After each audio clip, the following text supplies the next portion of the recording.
Hello and welcome and happy Wednesday evening. This is Going Well, I think. The only show where no one's listening and no one cares. The only show where every episode's the last episode. So let's jump in. Our guest tonight, we heard from him earlier in the week. He's back in a big way. And today we just meander, try to sound smart, but end up sounding like idiots. That's right. Tony 5 from the UK will be joining us in just a few moments.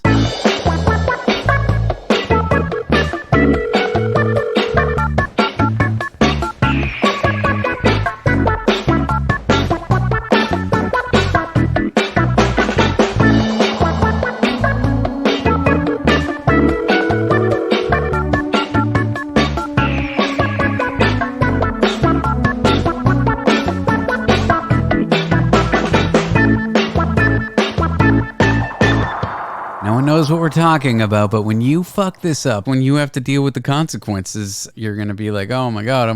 I'm not going to say I told you so, but you can prevent all this. No. You should say I told you so and bring it up and fucking revel in your ability to prove yourself right. No, I'm not like that. I'm the kind of friend that when I give you some guidance or advice and you don't listen and you do the opposite thing, yeah. When it blows up in your face, I don't stand there and say, I told you so. I say, how can I help? That's the kind of friend I am. And that's the kind of manager I was in my last job. Wow. I would say to the people who work for me, I think you should do it this way. If you insist on doing it your way, which I think is wrong for these reasons, not only will I support you, but if it blows up in your face, I will help you fix it. That's to me what a good manager does. Lets you make your own mistakes and then helps you fix the mistakes even if they tried to guide you away from them. You sound like an amazing dad as well. Well, I've learned from the worst. From the worst. All right, your intro music.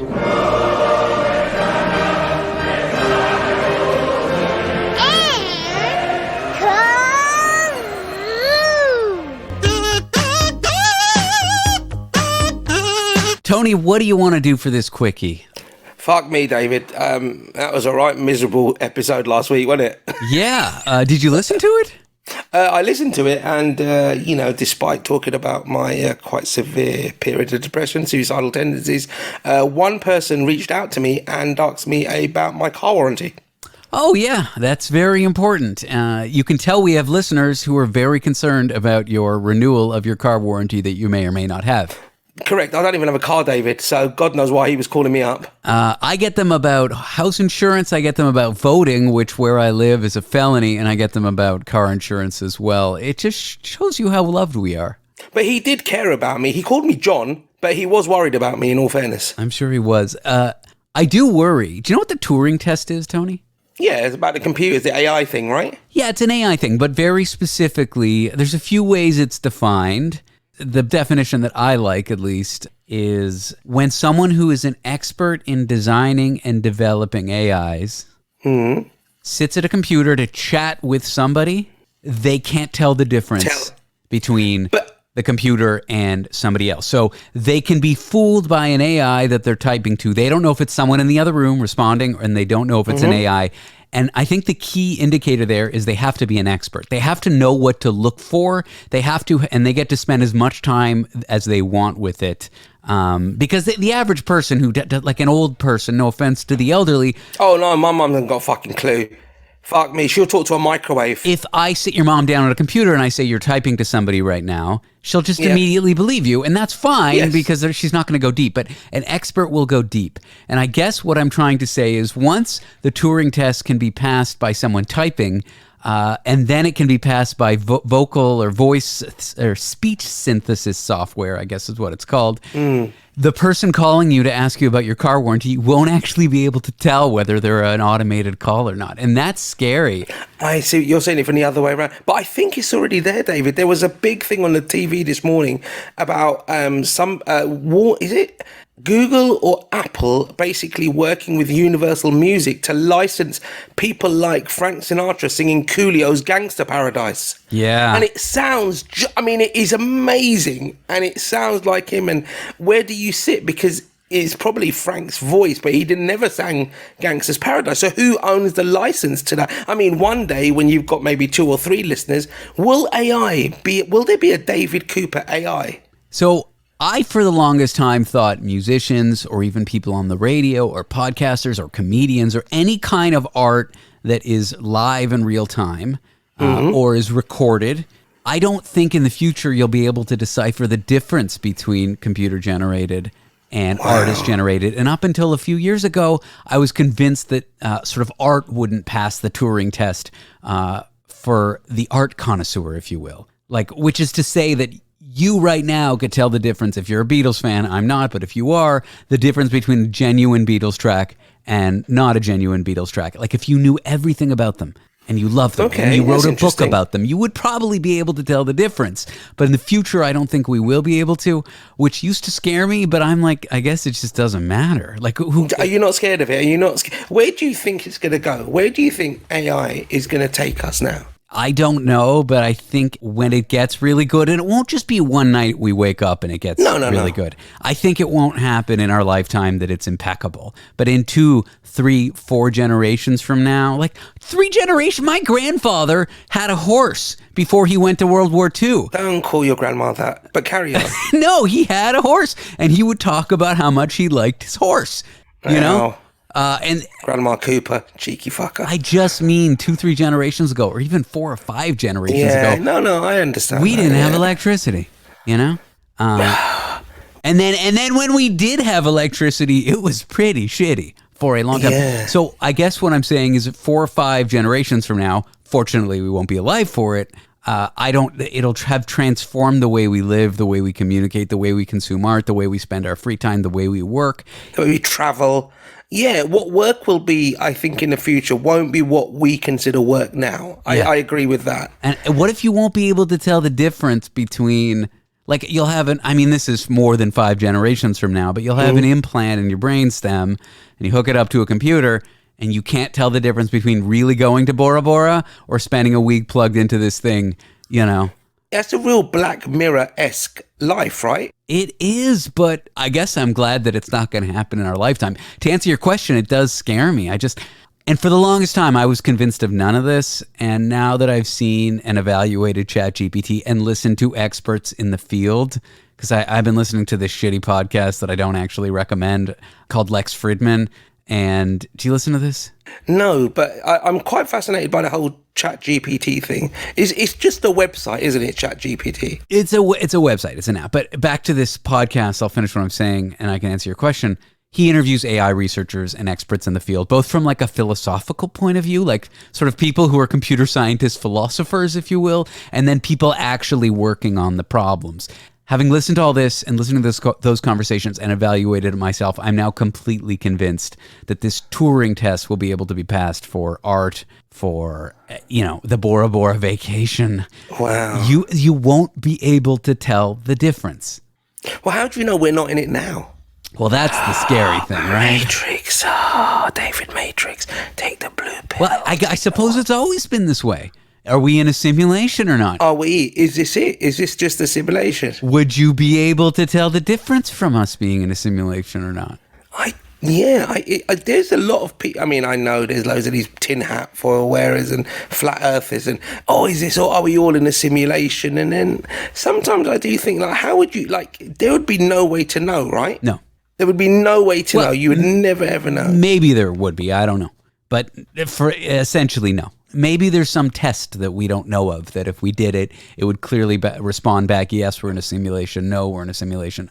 I don't know that test exists or that it can exist, but maybe there is. No, my other question is, we've always spoke about relatively sensible things, but like, do you have a belief in sort of extraterrestrials and life on other planets and things like that? Okay, so I'm not talking E.T., Independence Day, but just life that has evolved on another planet somewhere who's as sentient, and I use the word really vividly, intelligent as us. The weird part about that question is, why haven't they visited? Why haven't we detected them? If the universe is teeming with life, why haven't we seen it yet? And I think the scary implication of that is the speed of light and intergenerational space travel is so fucking difficult That's why we haven't seen them, which means we probably won't ever meet them. Or maybe there's some Star Trek thing going on where until you can achieve some level of technology, the Federation leaves your planet alone. Like once you try to make contact with them, then they open. There's various explanations for why. But I guess if you look at the probability of life existing in other solar systems, it's relatively high. So it really begs the question, why haven't we heard anything yet? Having said all that, I most definitely believe there are aliens. I just don't believe that we've been visited or contacted by them in the last 1,000 years. But you're not relatively like superstitious. You don't believe in stuff like ghosts, like all fringe theories. You're not really that sort of person, are you? No. What's the wackiest thing you believe in? Well, I think like 9/11 had some conspiracy behind it. Do you really? In terms of what? I just don't know what it is, so Right. I'm not terribly concerned by it. And I think the JFK assassination was definitely bullshit. But when I'm confronted with these things, I'm like, I don't know what it is. I don't believe the conspiracy theory nutjob people. Yes. So I'm just not going to accept the narrative, and I'm okay with not knowing because I don't think I'll ever get to know because I think it's classified, and I don't think the American government's ever going to say what happened, which sucks. But yeah, so I believe that certain things in history didn't happen the way we're told, but that's where I end. That's where my conspiracy theory indulgence ends. I just don't accept it, and I'm okay with that. You're okay. You're not quite 100% with it, yeah. Yeah, I'm not going to say it's George Bush or the Saudis or the cabal of lizards who live in the center of the earth for some reason and they're always Jews. Like, I'm not going to go there. Why would Jews live in the center of the earth? That's ridiculous. Well, I guess because it's hot. I don't know. I mean, there's Bora Bora. Yeah. As you said. Which we could visit with a brainstem implant. With a brain shit. Like, again, it's funny you say that. Like, a lot of things have been happening this week. I read another report about, that chap George Floyd that was killed by this police officer. And it's like now, apparently there was a public autopsy and this guy was loaded to the hilt with drugs, apparently. And I don't know whether it's a conspiracy theory or it's actually mainline news where they said that actually it wasn't this guy that killed him with his foot on his neck. He would have died anyway. He had apparently so much fentanyl, which is a big thing in the States, and he had this, that. And I find that if you imagine, I'm not saying it's true because I don't know either way, but imagine that whole thing wasn't true. And everything that's happened, all the implications, the taking the knee, the Black Lives Matter, all of that stuff that became a thing, a global phenomenon, phenomenons are not right, a global following, a global understanding, a protest about this. And imagine if they went back to that initiation and said, actually, he died because he was like massively drugged up. It had nothing to do with the police officer. Well, I don't actually think to me, the precipitating incident isn't that important. I think for a lot of people, their whole view on it would be shattered if that were not true. For me, police abuse against minorities in the U.S. is very real. Yeah, you said that to me before, yeah. People experience it every day. The image of a cop putting his foot on a man's neck who then died, I think was enough to stir the frenzy in people. Now, when people are frenzied like that and they're up in arms and they're upset, they get emotional. Do they act well 100% of the time? No. But for me, the underlying hurt there is still real. And so even if new evidence came to light that, okay, like you say, he was drugged up and he may have died anyway, it doesn't really matter. The upheaval from it, I think, was a net good, but I think some of the upheaval from it was awful because people were just too upset. And Yeah.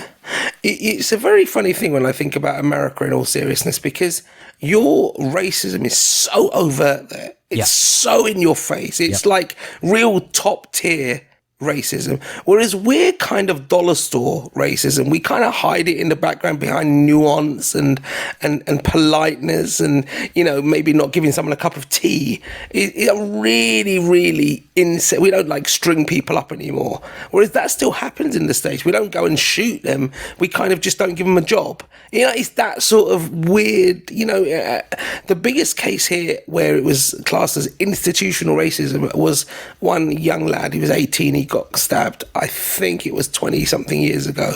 It's a big Stephen Lawrence trial, basically. And it's still being investigated today, 20-something years on. And even now, the commissioners of the police, the Met commissioners, will not ever admit that the Metropolitan Police, which is the largest police force in the UK, is institutionally racist. They'll say, no, we're not, even though, you know, a lot of people have come forward to say it's a big, you know, a white boys club, essentially, and, you know, that's the way it was. And you know, touch wood, I've worked with police officers for the last 10, 15 years, and like any job, you meet some weird ones, you meet some awful ones, but I'd meet the same sort of demographic in McDonald's, I guess. You know, like, there's never going to be anybody, you know, perfect. I do find it very strange that, you know, there are some times when I sit back and I think about where we were a couple of years ago in terms of the lockdown, and I genuinely thought we would come out of it and humanity would have changed, maybe appreciated things a little bit, but it's like nothing's happened now. It's crazy, huh? Do you not think? It's like nothing happened at all, yeah. I think all those social movements, like no good, no bad came from it. It just kind of went away and we're back to normal. Yeah, I mean, I don't know what you had in the States, but in England it was kind of every Thursday night was clap for the NHS because they're saving us, and, you know, every health worker and whole, you know, they were like heroes. Canadians did that. I didn't see that happening in the US as much, where it was like clap for your nurses, clap for your doctors, a little bit, but not like if you don't say every doctor is a patriot or whatever, they're still like that with military folks here. Like if you go yes, thank you for your service. And if you go to a sporting event and you don't stand up during the national anthem, you get chewed out. Like, do you really? Oh yeah, shit like that happens here in the US, yeah. So if you don't stand up in the middle of in like a national anthem, show patriotism, hand on your chest, hat off the card head, carrying, yeah. Flag waving American. Yeah, take your fucking hat off your head. That is, I do find that abject patriot. I mean, like now, again, I don't know how good or bad it is now. The thought of President Trump being re-elected is a genuine thing, right? Yeah, but they're Is it genuine as in it could I mean, for those who are not watching, he's rolling his eyes, shaking his head. But from here in the UK, the news is that it could happen. Yeah. Even though he's a criminal, you can have a common criminal as a president because it's in your constitution. Yours, but the Americans. No, yeah. And I mean, they're getting ever closer to like finding him guilty, but who knows? It's like every day it's closer, and it's been that way for 6-7 years now. So right, I don't know if it's just another smoke and mirrors, and he's going to be president again, or he'll be behind bars in 6 months. I just don't know. And the reason that people vote is they just don't believe it. Right, they just think, nope, he's the best thing since sliced bread, and yeah, they think all of it's the liberals coming after him for no reason because he's a great patriot. That's what they think. It's insane. Do you find it very, very, very strange? I do think, as we said before, the whole COVID thing was such a huge thing in all of our lives. Right, anybody of sort of non-child age, so anybody probably from about 5 or 6 onwards who went through it, this was a massive thing in their life, right? And you imagine a couple of years ago we were told not to go outside. Can you imagine that? Even so, the goody two-shoes who got vaccinated, like me, like you, who listened to the guidelines, who tried to prevent the spread, who kind of trusted the government and thought it was your civic duty to behave a certain way. It was a big part of our lives. But for the people who thought all of that was bullshit, who thought the vaccine was stupid, who thought lockdowns are stupid, who thought, okay, I'm not going to wear a mask, like for those people, it was also a huge part of their life too. It was a huge part of everyone's life. Absolutely. It is just so amazing, like, to think that the whole world, this was a global event. You know, I can't think of any other global event. Can you? Like even in historically, apart from like the meteor coming down. 9/11 was the last one. No, but was that a global event? I mean, yes, it was a big event, and yes, but was everybody affected in pretty much equal portions? No. Maybe not Asia. Yeah, exactly. But all of the Middle East, all of Europe, and all of the North America. So, no, you're right. It wasn't global. Yeah. Was there any global? But I mean, they said there was the Spanish flu, influenza, which was a huge pandemic, right? Well, World War II would have been the last one. World War II, yeah, I guess. But then I asked my mum, and World War II in sort of places like Mauritius and the islands, it was just something they heard of on the radio. It wasn't really a thing. Well, I mean, there's always going to be remote countries that don't participate in these things, but like the major players in all the continents participated in World War II. I would say that one was the last one. It's just amazing, like to think that we've all gone from that to just like nothing, complaining about everything again, and life and putting up and really going over decisions that were made during that period and criticizing them when nobody knew what direction to take. Yeah, I think governments tried the best they could, and they fucked up in a lot of ways, but the critics were so loud and the critics were spreading such toxicity that if you gave any credence to the critics, you were a kook yourself. I don't know what the happy medium is, to look at it and say, here's the mistakes we made so we can do it better next time, but also like you people who are insane and want everyone to die because you want to spread illness because you don't trust the government at all, don't give them a voice. Like, I don't know what the fine balance is, so we just kind of aren't looking at it, are we? I mean, can you imagine if this, there's so many things about people saying now it's the new pandemic, something else might come and this is what we're going to do, the new, and they called it the new normal, but actually the new normal is just the awful past. The awful abnormal. The new normal was when we were masking all the time, when you had to have a vaccine passport. Like, that was what people were referring to as the new normal. God, but now it's like you can just go up and lick the pavement and no one cares anymore. It's just so strange. And on that note, should we lick the pavement on this meandering episode and call it because it's late over in the UK? It is, David, but I'm glad to be back. This was more of a normalish, I say normalish chat with us. It's just a bit of crap, really. But, like I said. Normal, confusing, scattered. Yeah. So I was going to discuss with you my ideas, David, for how we're going to push this podcast into the upper, millions of viewers and listeners, David. Are you ready for this? I'm ready. So I'm going to try next couple of weeks to find a third party to come in on our Zoom chats, which we will record. And you, David, the eminent interviewer, the Johnny Carson of internet podcasts, will interview this person and try and work out what this person does. So it's like a game. I got to figure out, you bring them on and I got to figure out who they are. Correct. Love it. We'll do it next time. Yeah, I'm going to find somebody random who does something interesting, and you're going to find out as much as you can about them. But if you get a magic clue, I'm going to play a little game, and I'm going to have a little card up, and if you find a certain fact about them, you will win a postcard from Tony. Okay, the Postcard from Tony Challenge is the name of the episode. It's the idea I came up with on the toilet recently. Only the finest. Tony, as always, thank you, and get to sleep. You look tired, you sound tired. Don't be racist, David. That's just the way I look. Okay. Love you, baby. Mwah. Love everybody listening, and thanks for your concern, if there was any.